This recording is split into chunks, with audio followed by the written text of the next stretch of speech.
Hello and welcome to another episode of Back to Britpop. It's me, Chris. On this episode, I'm delighted to be joined by Jim Bob of Carter, the Unstoppable Sex Machine.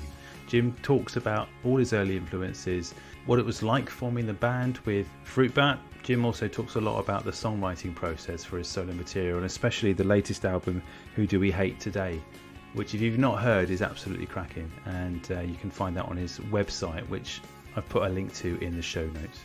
It was a fascinating conversation, and again, I'm incredibly grateful to Jim for giving up his time to speak to me. I was a little bit nervous on this one, to tell you the truth.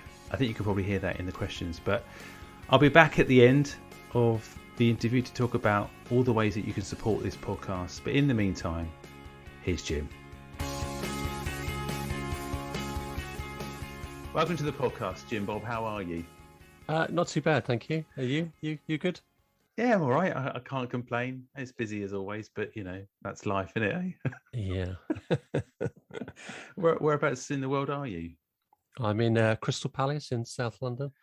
Usually my podcasts start with this dreaded question about the last 18, 20 months, but it's getting a bit boring now asking that question. It's funny, isn't it? Sort of. I've noticed that. Like I've noticed with you see people interviewed on the telly, and they sort of talk about a lockdown as though it didn't happen to anybody else except for them. You know what I mean? But the whole thing was based around sort of the effect that it had on somebody's I don't know, somebody's project.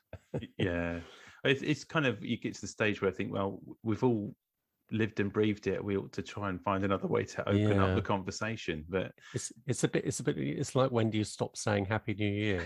You know, where's the cut off? Sort of, you know, when you're in February and you're still wishing people Happy New Year. It's almost Easter. Well, you've been really busy. I mean, it's not like nothing's happened. I mean, obviously for a lot of people, everything's kind of ground to a halt, but you've continued to be busy, and especially with the latest album that's come out. Who Do We Hate Today? Which I think is a great title, considering it's kind of like where we are in terms of like the social media alone, but also just the baiting of. It does feel like that, doesn't it? It's quite sort of relentless, isn't it? It's sort of like every day there seems to be, there's definitely a new sort of. I think I've noticed because I'm on Twitter quite a bit, and I've noticed that the way they've changed the trending, so that I don't know how they do it, some sort of fiddling with the algorithm, so it lasts a bit longer. So you'll get sort of, I presume it was just rolling around too quickly. So they've changed something on there, because otherwise it would just be like, literally, who do we hate this afternoon? Kind of thing. In the last hour, what's changed? Yeah, like today it's Kaiser Chiefs. Yes, I think. Or who else? David Icke. It's sort of, someone from all different sides of the spectrum. So what's David Icke done? I mean, no, surely he's. What else could he do?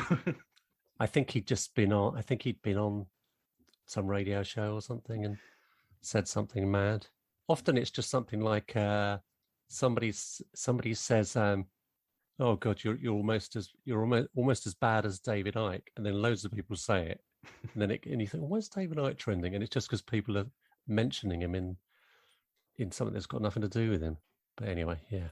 Well, this album then is kind of encapsulates that kind of that attitude, or that sort of social commentary thing. But does it all stem from sort of kind of that, or kind of in terms of the writing as well, and how that's evolved? Is this a different record? Does it feel like, because of the situation we're in?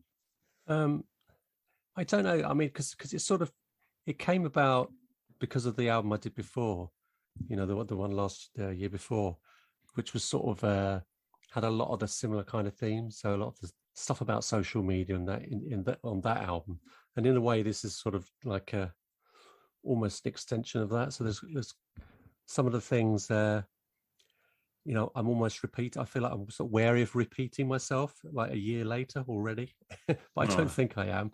But I mean, there's definite things that wouldn't be on there if it wasn't for the situation we'd been in. I mean, some of them, sort of obvious. There's about, I think there are 3 songs that mention there's maybe even more than 3 songs, but there are at least 3 songs that kind of mention either COVID or lockdown or something that happened as a result of it. So so just those things wouldn't have, and maybe I did spend longer on the internet than I would have done if I was. I say that I don't know where I would have gone. Where I would have gone. I mean, I would have gone on tour, for example, and that would have, that would have sort of kept me away from the internet. And with this kind of urgency to this album, there's, in terms of like how you've recorded it, and it's unmistakably you, and there's obviously Carter influences in it. But is it something that you are conscious of, though, when you're making a new record, about connecting with fans and just trying to push the boat or the envelope to try and create something that's a little bit different? I suppose. I mean, to be honest with you, I think I just sort of plow into it and don't think too much about that.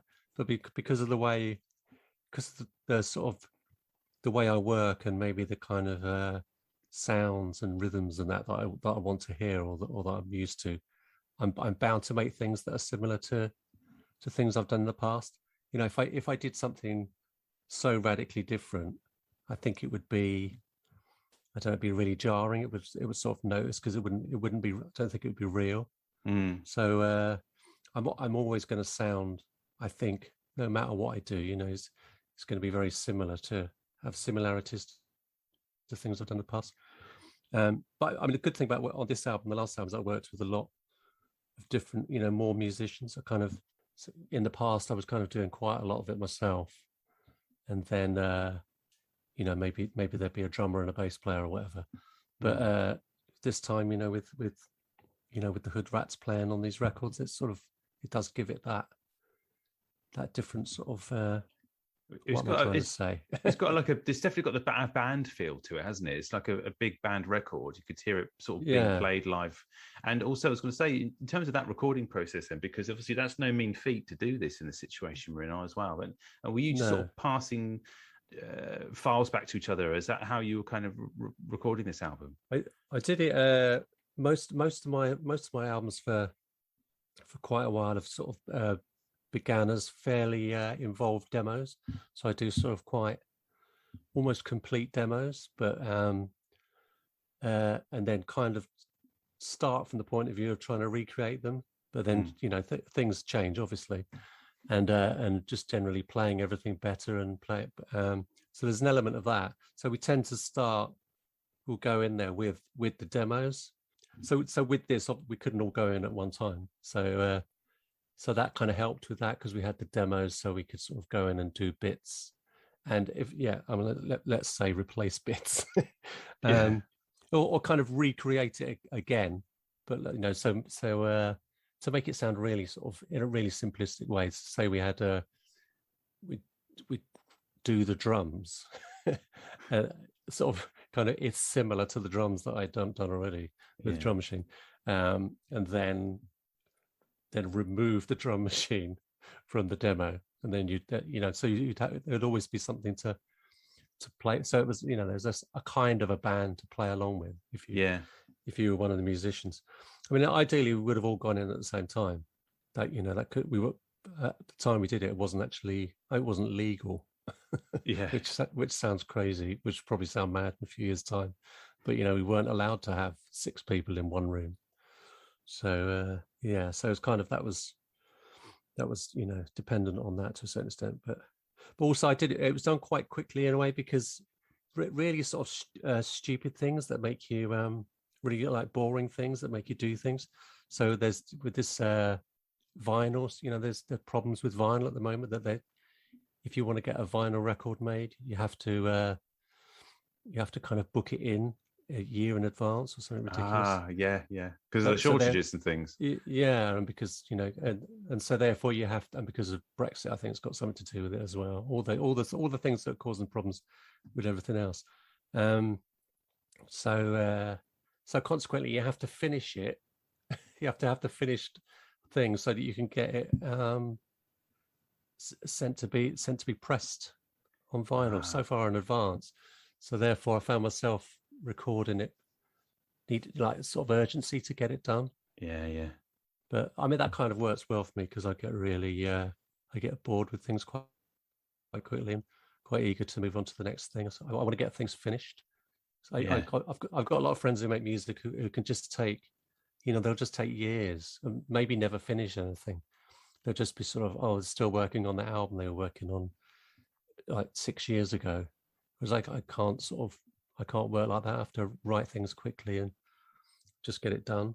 Are you able to sort of let go then in that respect then? Because obviously that is a problem for some musicians and artists, is they are continuously like tinkering with stuff. And do you like to just lay it out or get the tracks down and just crack on? And as you just said, the urgency is there to sort of try and move on to the next project.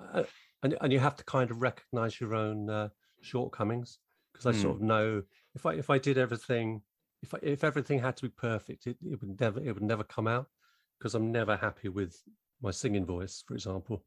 It's not, I never sort of think, oh, that was, well, yeah, I'm never sort of perfectly happy with that. And if I play guitar on something, it's always not quite as good as I want it to be, because I'm not a good enough guitarist.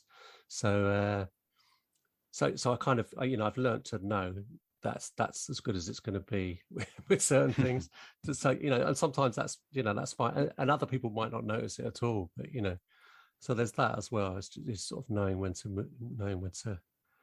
But it was like that in Carter, with me and Fruitbat working in the studio. I would think things were finished and I'd be perfectly happy with them, but he would be a lot sort of stricter and sort of say, no, that's not good enough. And he was always right. So, so maybe if somebody else was there to say, no, do that again, I'd be making better records. I don't know. Your own quality control has to be what you want it to be. It's not really always someone else's decision, especially if you're working solo. But I guess working in a sort of a band situation, if you were recording, or if you had recorded this album live, as you say, with everybody in the room, there may well have been situations where they were able to chip in with ideas. Is that something that has happened before? Or I mean, it's terrible, really. I will ask people for their kind of input, but invariably when they give it to me, it annoys me. I think I don't really want it to.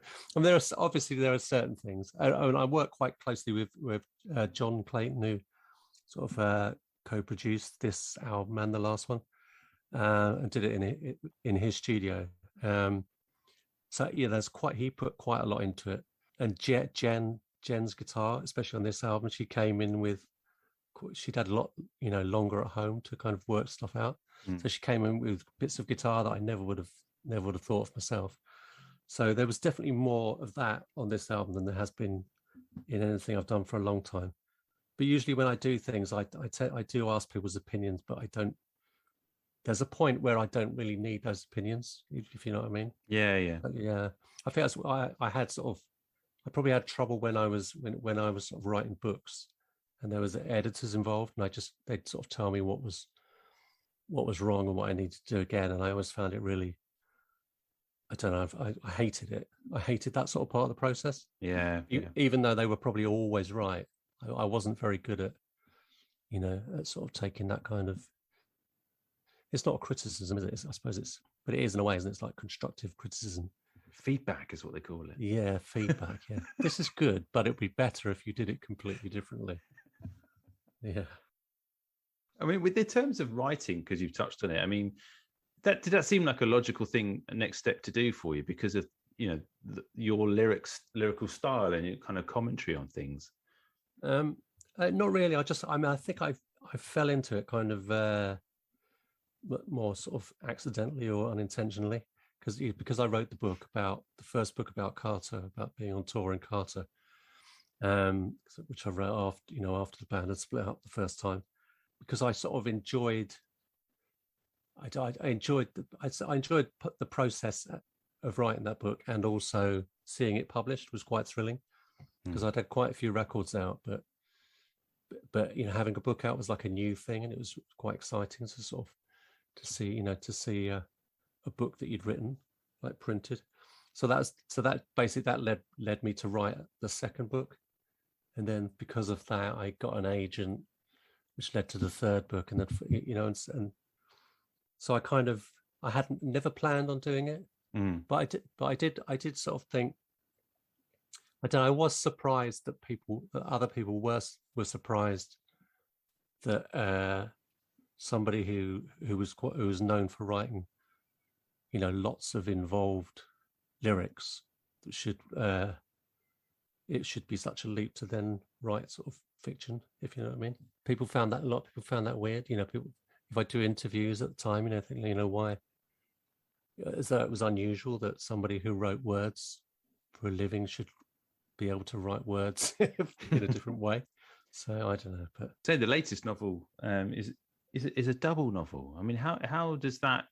What is that? Is in terms of like there's a sequel built into the original book, or how has that kind of worked? No, it's two completely different books. It's I mean, what it was, I mean, the truth of the matter is that at that time I couldn't get. There's two books. There's A God Awful Small Affair, and the other one, I forgot what it's called, Harvey King. That Harvey King was the book that I wrote before the other one, and basically couldn't get a publisher, so just had to move on at some point. So started writing another book and wrote the other one, and then couldn't get a publisher for that either. So I sort of had these two novels, and then sort of Cherry Red, who I've sort of worked with, in the past with music, said that they'd publish it, and they didn't publish fiction. But it's sort of, and I thought, like, because they were less, let's say, less sort of strict than a conventional fiction publisher would be, they were sort of happy to put both books out. So I just thought, I'd rather it go out. I was happy with it, so I'd rather it come out like that rather than just I think in the world of like book writing, I think you're supposed to write things, and if they're not right or wanted at the time, I think you're supposed to just leave them on the shelf and go and do another one, which is sort of, it's quite depressing, really, because it's so time consuming, and writing a book, it's sort of, it seems mad to just write things and then just, oh well, that's done, let's just leave that on the shelf. It takes, I'm guessing it takes a lot out of you sort of emotionally as well, because definitely. And to leave it without going anywhere with it is I would think if they were awful, I totally understand it, but it's just when you've done something that you think is as good as or better than what you've done before, but no one's interested, then it can be a bit sort of soul destroying. I wanted to ask you about the very early days and your sort of formative years and things, and ask kind of where it all came from to start with, and maybe some of your your influences, or very early influences as a child, and what got you into music and lyrics. I mean, I don't think this necessarily had anything to do, but my mum was a singer, but before she'd stopped singing professionally before I was born, so she wasn't sort of, I wasn't sort of in a show business family or anything. But I was definitely just always into music for sort of quite a young age, and even like sort of, probably from the age of 9 or something like that, I can remember listening to. I think I used to, because I had like older cousins who liked music, and I had an older sister, and her friends would come around, and they were always playing music. And then she had boyfriends later on, and they were into music. So I was probably just surrounded by the right people, maybe. And then people who I met at school, I don't know if it was a coincidence, but I ended up, sort of being friends with people who also wanted to be in bands. So I was kind of, pretty, sort of early teens. I already decided that I wanted to be, I don't know if I wanted to be in a band or a pop star or something like that, I wanted to be David Essex for that's never really left me, I don't think. I still sort of hanker after being David Essex. Well, apart from David Essex, were there other sort of what were kind of the main influential artists, and but maybe lyricists as well? Was there anybody you were going after? I mean, when I'd sort of stopped listening to what my friends or my sister's boyfriends were listening to, would have been around the punk sort of time. but the things I really got into was, I think, like the Jam and Elvis Costello were the first two things I was like probably like seriously into, and still am. Still probably the two things I listen to the most are the Jam and Elvis Costello. Mm. In fact, I've just bought an Elvis Costello album. But so yeah. So I mean, lyric wise, Elvis Costello, without a doubt, must have been influenced by his lyric writing.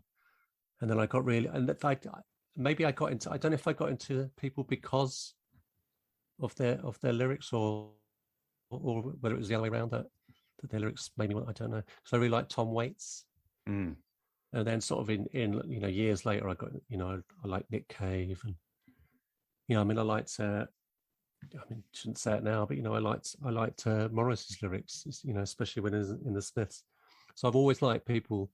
I have definitely always liked strong sort of lyricists. I've less been into music where it's just kind of not really about anything, or it's I've never been into druggy sort of music, for example, or kind of I've always liked sort of complex, dense lyrics. And in terms of like creating them yourself, what were you using as like inspiration to sort of get stuff down? Invariably, it was it tends to be music that sort of I don't really. I mean, when I was a lot younger, I used to write lyrics or sort of almost awful poetry that I thought of as lyrics that I wrote without music. But I think virtually every song I've ever written has been written to music. So it tends to be, I'll need to be playing a guitar or mucking around a guitar that will suggest the beginning of something lyrically. Yeah. And then it sort of goes, it goes from there, it sort of slowly snowballs from there. And then it gets to a point where I'm actually then working on it, which is sort of, so I might write the beginning of a song like really quickly, and or even the most of the song really quickly, but I could then spend a week, day and night, trying to get one line to rhyme, sort of thing. So it's that kind of honing it and editing it is maybe the harder bit. Yeah, no, that's not the harder bit. Actually, the beginning bit's the hardest bit. And was it always in your life that you've had these observations and want to, or come up with these ideas for? Because it's just a different sort of level of creativity in terms of how you write. I'm just wondering where that kind of came from, or whether there was a moment when it kind of triggered something like, hang on, this is a different kind of way of delivering a song. Yeah, I don't think it was ever deliberate. I mean, I've always been like sort of quite opinionated, but often in a fairly confused, muddled up sort of almost too nuanced way. Yeah. And I'm still like that now. So I think it's which is why I'd never think of anything I do as like protest music, because it's not clear enough what I'm trying to say. It tends to just, it's more social commentary than it is protest singing. So that's all. I'm trying to think when, I mean, that was there before Carter. I was writing sort of anti Thatcher songs and songs about miners' strike, and that sort of, I was doing that in the mid 80s or the early 80s or whatever. But it's probably I imagine it's something like Paul Weller was doing that and Elvis Costello did that. That's why I did it. It was probably as simple as that. Me being heavily influenced by somebody that I was a big fan of, and then you just sort of carry on doing that. And I've had moments where I've tried desperately not to do that and tried to write really kind of sort of silly songs and love songs, but I invariably come back to the social commentary. Finding a voice that really worked and resonated with people, that must have been quite a satisfying and relieving situation to be in as well. Yeah, I think I mean, not so much now, but I think when you start out doing something in a band, you often think that you're, I don't know, I shouldn't speak for everybody, but speaking for myself, you tend to think that you're brilliant and everything. Do you know what I mean? So in a way, you just, it's not that. So so like when Carter started to become successful, like not when we were in the charts, sort of before that. I don't think we thought. I just think it felt sort of right, that we felt like, yeah, this makes sense because this is good, sort of thing. And it's sort of, that sounds arrogant, but it's not arrogant, just sort of, I don't know. I think I'd be more surprised if something awful I did was then loved by people, which I think must happen because I'm sort of often wonder about, I don't know, people like, I don't want to name people. James Blunt was on telly earlier and they played a bit of You're Beautiful, and then they went to the presenters and they said, what a voice, and you just think, well, that's not true, is it? He's not a good singer. His lyrics are awful. The songs are pretty terrible. But I wonder if he, I don't want to pick on him personally, but but I wonder if you I feel like I'd know. Like I said about recognizing the shortcomings. Do people like that think, God, I really am great, aren't I? Or because I imagine if you're the Sex Pistols or the Clash or someone or Elvis Presley, you probably know, yeah, I am really good at this. Or the Beatles. It's fairly obvious. You're not saying, I don't want to be big-headed or anything, but I think they're quite good. It's sort of obvious, but there's a lot of mediocre stuff that surprises me. How successful it is, and I wonder if it surprises the people who are making it as well. They probably just get happy to be there, to be honest. Maybe, yeah, that's true. Yeah. Let's hoping nobody notices. Hang on a minute. Carter is kind of happened almost by accident, though, didn't it? It was kind of some people would sort of say would be the beginning of the end already if members of the band don't turn up to a gig, as if what I read on the internet is correct. It's not they didn't turn up, it's that we decided to split the band up with Jamie Wednesday, which is the band for Carter. Okay. Just because we felt it wasn't I think we were just bored with it, to be honest with you, with the we're just bored with the music that we were making. And we were listening to things that were so different to the music we were making. So I think that was, and we were listening to a lot of drum machine sort of stuff. Like Fruitbat was listening to a lot of rap music, and so and things like KLF had just started around then. And so we kind of, I think that must have influenced us. And we had a drum machine and a keyboard, and so we just thought, let's do this live, do it live like a. Like LL Cool J would, just with a tape machine on a chair. So we just did the gig that we were supposed to do as Jamie Wednesday. We did it as Carter, or we were called Bob for that gig, so we had to change our name afterwards. And it sort of, and we kind of liked what we were doing, and it happened really quickly, and then we did another gig, and it just sort of, we just carried on doing it, and so it wasn't really planned. Would you describe yourself as the bad boys or the alternative to what else was happening? I don't. No, not. I don't think so. No, I don't think we couldn't describe ourselves as the bad boys compared to the Happy Mondays or something. No, probably they're not. about as bad boys as you can get, I imagine. I don't know. It was just not really sure, because I just think we were just part of, it is sort of a dull thing. We weren't like a part of a big scene, coming up. That happens later, doesn't it? You start out and you sort of play for a year, and then you find you're part of a greater thing.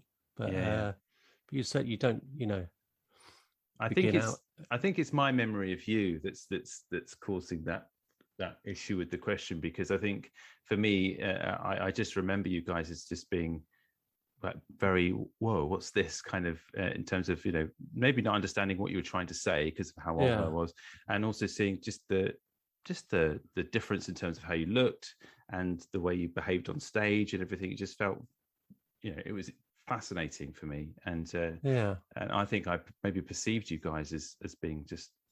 I mean, I think if I look at like every now and again, someone will post like an old live video from sort of in the in the sort of early years of Carter, and I'm surprised how sort of crazy it looks, because it's sort of definitely got more professional or whatever, or calmed down a bit. But yeah, first it was sort of like just chaos sort of going on, and not just the band, the audience as well. Half the audience is on the stage, and it just sort of just looks incredibly exciting.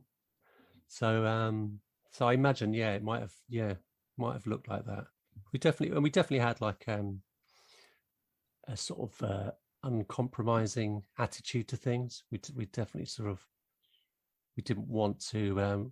We were very sort of conscious of our image, or how people saw us, and whether they thought we were selling out or whatever. So I suppose we did things to make sure we didn't do that. Maybe. I mean, I have met people in sort of even recently, sort of people in who I've met to be interviewed by, who were kind of wary of meeting me, who'd never met me before, but thought I might be like horrible or something, sort of, which, so, but but in a way, so I'm surprised by it, but at the same time, I quite like it in a way. I quite like the idea of thinking that, because we're pretty, we're both pretty soft sort of, people, really. Yeah. So with the success and everything that was happening at the time, and was there sort of were there lots of label interest straight away, or was it something that just happened over a short period of time, or what was the kind of situation with labels? It was I mean, it was surprisingly easy, really. For after, I think, the first, when we started out, we played pubs for quite a bit, mainly sort of the same one or two pubs locally, and then we got a manager. It's just somebody, Adrian Boss, who was sort of, he wasn't a manager at the time. He was a DJ, and he worked on he was an acid house DJ, and he worked on a flower stall. But he sort of wanted to manage a band, and he saw us live, and so he became a manager, and he was really, really good at kind of getting things done, and sort of. But in terms of a record label, we made a demo, and he gave, I think it was our first demo, and he gave the demo to somebody, and that was our first record deal. It was the only person we gave the demo to, so that that was fairly easy.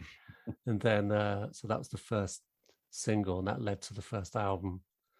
And then sort of by that point, then it was after the first and the second album, quite a lot of people wanted to sign us, and a lot of major record labels, and we went to Rough Trade.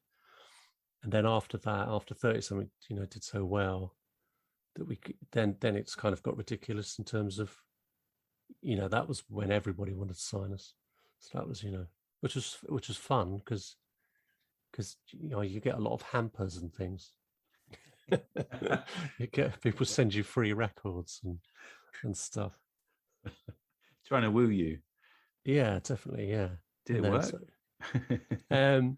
We just went with the best option, which at the time was Chrysalis Records, who were sort of like a big label, but they were still technically independent, I think, and they pretty much just said you can do whatever you want to do, and we won't interfere. And I think we asked for a photocopier. Remember that, which we got, and a massive photocopier and things like that, and sort of like framed Michael Caine posters, just things to test their patience. Maybe, I don't know why we did that, but that kind of thing. But they just sort of let us do pretty much what we wanted to do until they were bought out by EMI, and then everything changed dramatically overnight. And with the label and the release of your albums and stuff, though, was there always a conversation being had with you to go to the States and push your wares there? There was, with Carter, definitely. We were sort of, and we went quite a few times, and with sort of varying degrees of success. We did when we were doing well in the UK, then we sort of did okay comparatively in America, but we weren't massive or anything. And we were, we'd be bigger in the sort of obvious places like, Los Angeles and Chicago or whatever.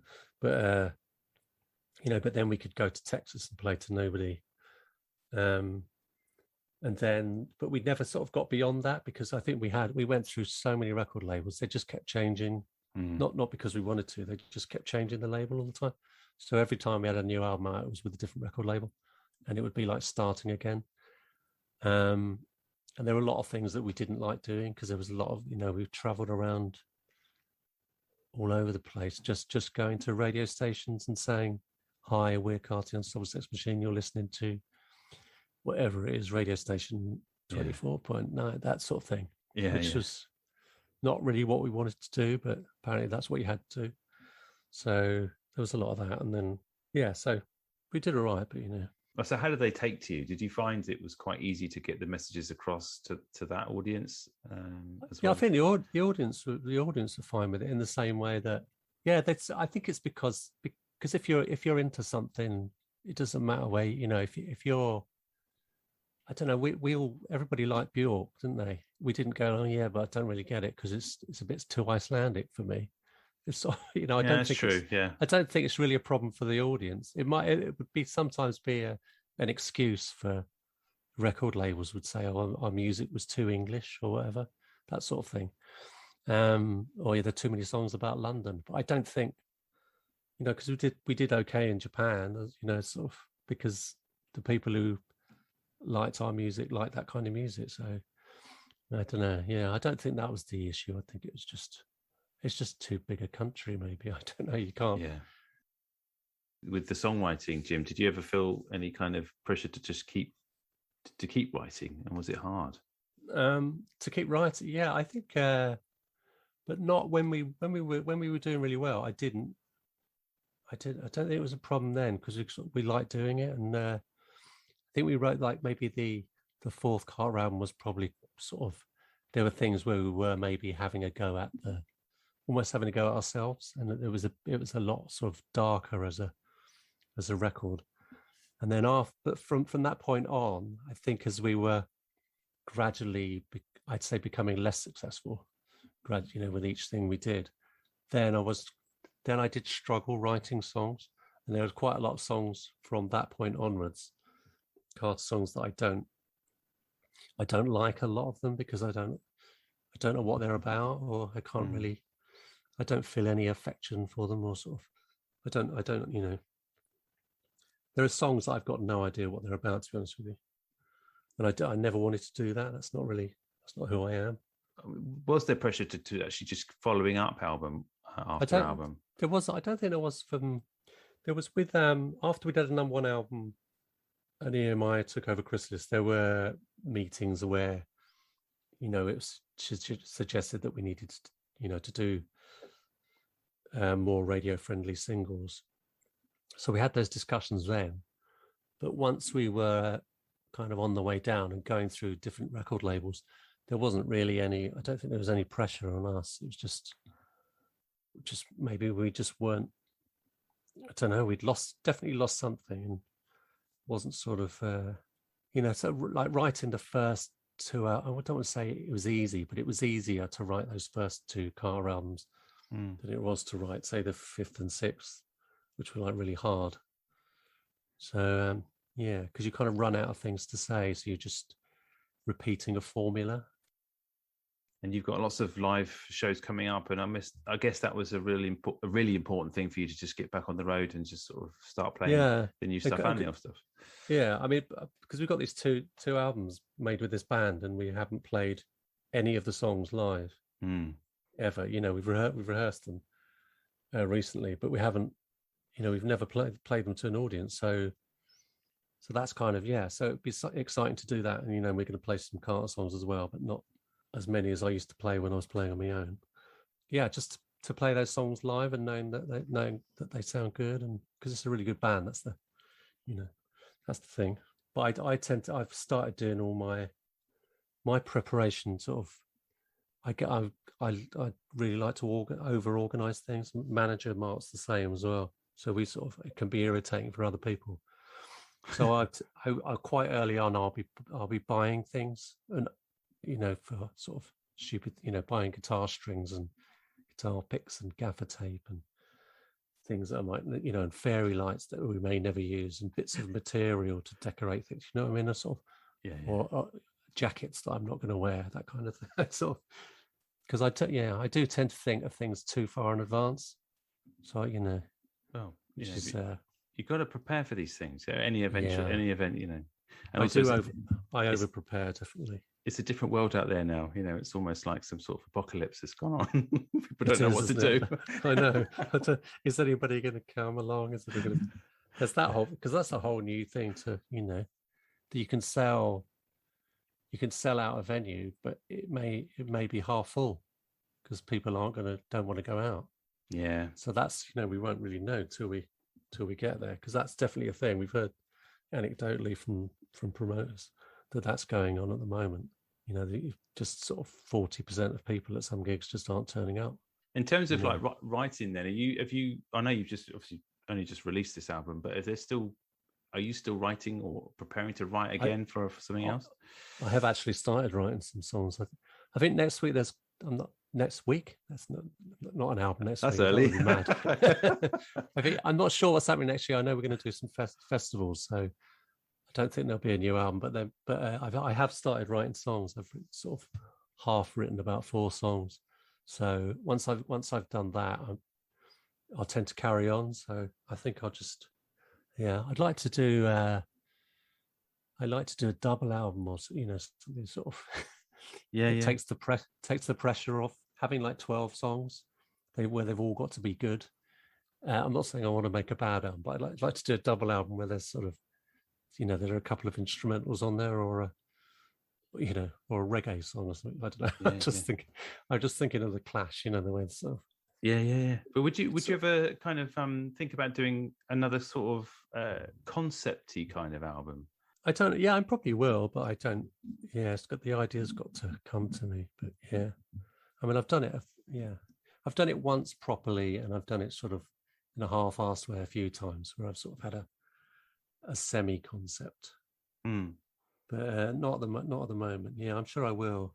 There's a big concept going on at the moment. I don't know if you've noticed. There is, isn't there? Yeah. But nobody wants to know about that. This is true. It's very frustrating. I mean, they do.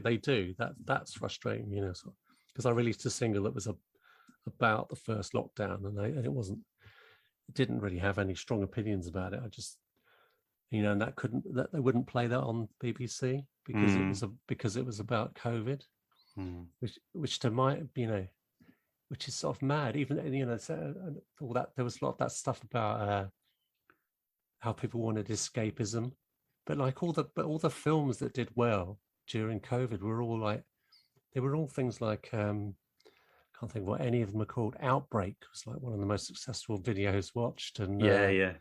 What's that other one? Contagion. They were all, people. That's what people did want. People 28 days later. People are crying out for Radio 1 to be playing back-to-back songs about COVID. This is 2020 WTF, isn't it? This is that, which is a minute and a half. Yeah, I know. God, half a minute, wasn't it? Can't remember. Yeah. Oh, right, okay. I might have watched it twice then. Right? Yeah, okay. It's very good, and it's just perfect. Encapsulates everything. But better than the Imagine song that all those crappy Hollywood presenters. I know. Good Lord, what were they thinking? I said, what on earth? How does that help anybody? I don't know. I think they just panicked, didn't they? They thought they had to be doing something. Yeah. Well, I was hoping there would be a British version of it. Somebody would have done something, but thank God, couldn't get away with it here, could we? No. Well, I'll let you go, Jim. It's been fantastic to speak to you, and I look forward to hopefully catching you live in November or in the tour, and just all the new material that you've been able to do. It's been fantastic to listen to some of the stuff that I've not been aware of, and it's to say this podcast has opened my eyes to so much of material that bands and artists that I loved in the 90s have actually made some fantastic music ever since, and it's been utterly brilliant. So absolutely brilliant. Sorry. Thank you very much. Thanks for talking to me. All right, mate. Take care. Right. Cheers. A massive thanks to Jim again for joining me on the episode. It was an absolute pleasure to speak to him about all things Carter and the writing and producing of his solo material. Just a reminder that I've put a link to his website in the show notes so you can go and check out all his fantastic stuff for yourself. So here's the bit where I just remind you about all the ways that you can support this podcast. I'm on social media, so if you would like to follow me there, you can just search for Back to Britpop on Instagram, Twitter and Facebook. If you want to support the podcast financially, you can do. I don't have any ads at the moment and I'm not part of any network, so buying me a virtual coffee using the link in the show notes will really help. And thank you so much for all those who've supported me that way so far. It means so much. Thirdly, if you have time, rate and review the podcast on whatever listening device you're listening to it on. That really helps as well. So I'll be back next week with another episode, all things being well. So in the meantime, take care.